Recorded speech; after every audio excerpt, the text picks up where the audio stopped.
Paano pigilan ang korupsyon sa politika? Isang sikat at makapangyarihang presidente noon ang umamin na hindi niya mapipigilan ang korupsyon sa gobyerno. Parang ang hopeless tuloy kung isipin. Pero gaano nga ba kahirap pigilan ito? Isipin mo na lang na ang korupsyon sa politika ay parang isang hydra.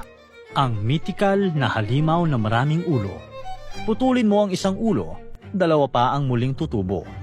Bawat ulo ay kumakatawan sa iba't ibang anyo ng korupsyon, suhol, nepotismo, pandaraya at pangingikil.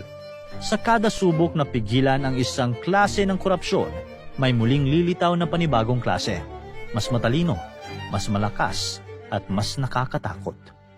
Ganito kahirap ang paglaban sa korupsyon. Paano nga ba mapipigilan ito?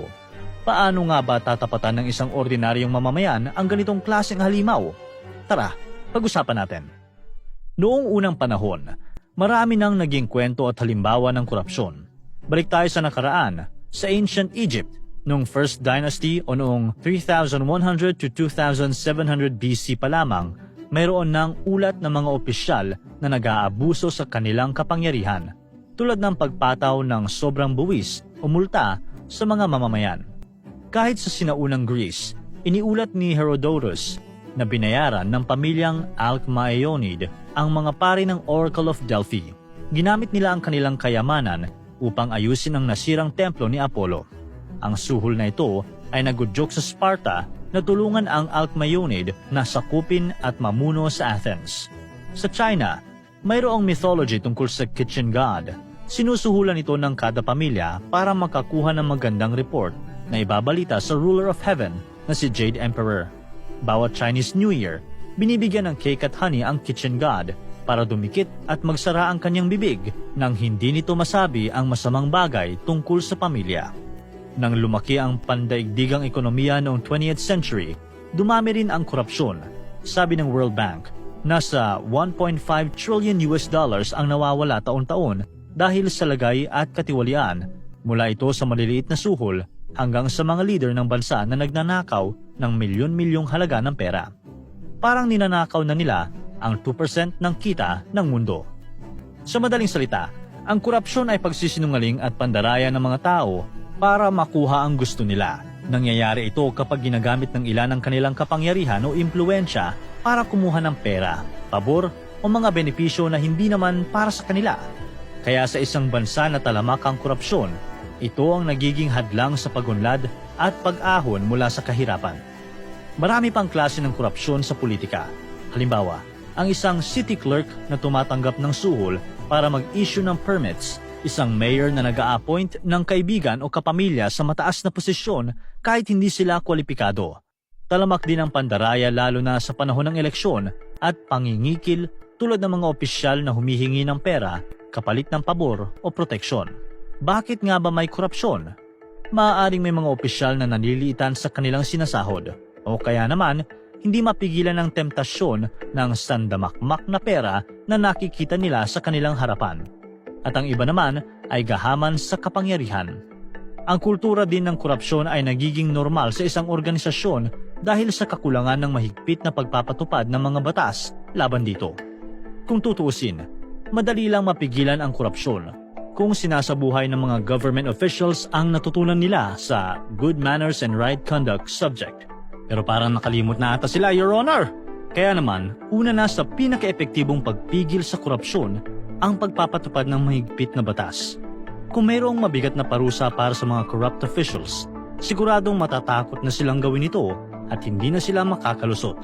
Halimbawa na rito, ang Republic Act No. 3019 o Anti-Graft and Corrupt Practices Act sa Pilipinas. Bagamat may mga parusa, hindi ito palaging epektibo dahil sa bagal ng hustisya at posibleng impluensya ng mga tiwaling opisyal sa sistema ng batas. Kaya ang pagpapalakas ng mga institusyon na lumalaban sa korupsyon tulad ng ombudsman at mga anti-corruption agencies ay mahalaga upang masiguro na may mga ahensyang magbabantay at mag-iimbestiga sa mga kaso ng katiwalian. Kung sa grocery may resibo, meron din dapat ang mga nasa gobyerno at mahalaga na maipakita ito sa tao. Sa madaling salita, transparency. Halimbawa, sa Denmark, kinakailangan sa mga opisyal ng gobyerno na maglabas ng monthly reports sa kanilang mga gastusin. Ito ay pinapublish sa kanilang mga official website o sa mga pampublikong pahayagan upang tiyakin ang transparency at access ng publiko sa impormasyon. Maaari ding makipagtulungan sa mga international organization na lumalaban sa korupsyon tulad ng Transparency International. Magkapagbibigay sila ng mas malawak na suporta at mas epektibong mga pamamaraan upang labanan ang korupsyon. Hindi lang mga politiko ang dapat na nakabantay sa kapwa politiko. Mahalaga ang papel ng media sa pagsubaybay sa kanilang mga kilos. Ang freedom of the press ang nagbibigay kapangyarihan sa mga mamamahayag na magbalita at masusing bantayan ang mga gawain ng pamahalaan. Halimbawa, noong 1970 sa Estados Unidos, naganap ang Watergate scandal. Ang mga journalist mula sa The Washington Post ay naglabas ng mga ulat na nagpapakita ng mga iligal na gawain at pagsisinungaling ng administrasyon ni Nixon. Dahil sa kanilang mga ulat, nabunyag ang korupsyon sa pinakamataas na antas ng gobyerno at nagsilbing daan para sa mga reforma sa transparency at pananagutan ng mga opisyal. Bukod sa press, meron ding whistleblower. Mahalaga ang mga whistleblowers sa paglaban sa korupsyon dahil sila ang pinakamatibay na witness sa mga lihim at maling gawain ng mga nasa kapangyarihan. Isa na rito si Mckinsey Jonas, dating Deputy Finance Minister ng South Africa. Isang gabi noong October 2015, sa Johannesburg, dinala si Mckinsey Jonas, dating Deputy Finance Minister ng South Africa, sa bahay ng mga Gupta sa Saxonwold. Kasama niya sina Dadozane Zuma, anak ni dating Pangulong Jacob Zuma, at Fana Longwe, dating Defense Advisor. Sa loob, sinalubong sila ni Ajay Gupta. Sinabi kaagad ni Ajay Gupta ang pakay nila, isang promotion bilang Finance Minister at 600,000 rand, kapalit ng tulong ni Jonas sa negosyo ng pamilya. Ipinagmamalaki ni Gupta na kontrolado nila ang Hawks, National Prosecuting Authority at National Intelligence Agency. Sinabi pa niya na ginawa nilang bilyonaryo si Duduzane Zuma. Nang tumanggi si Jonas, nagalit si Gupta at nagbanta ng karahasan.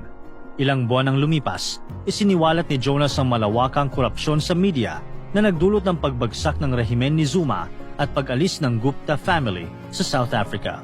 Ngayon, kung ang korupsyon ay isang halimaw, sino sa tingin mo ang pinaka-superhero na makakatalo rito? Ito ang mga ordinaryong mamamayan. Bilang mga mamamayan na nagbabayad ng buwis sa pamahalaan sa pamamagitan ng pagtatrabaho, pagpapatakbo ng negosyo o simpleng pagbili sa tindahan, may karapatan ng publiko na makialam at protektahan ang perang ibinabayad ng mga ito. Maaaring mag-rally, magprotesta at magbigay ng suporta sa mga whistleblowers na naglalantad ng katiwalian. Sa ganitong paraan, makakalampag ang pamahalaan na gampanan ang kanilang sinumpaang tungkulin.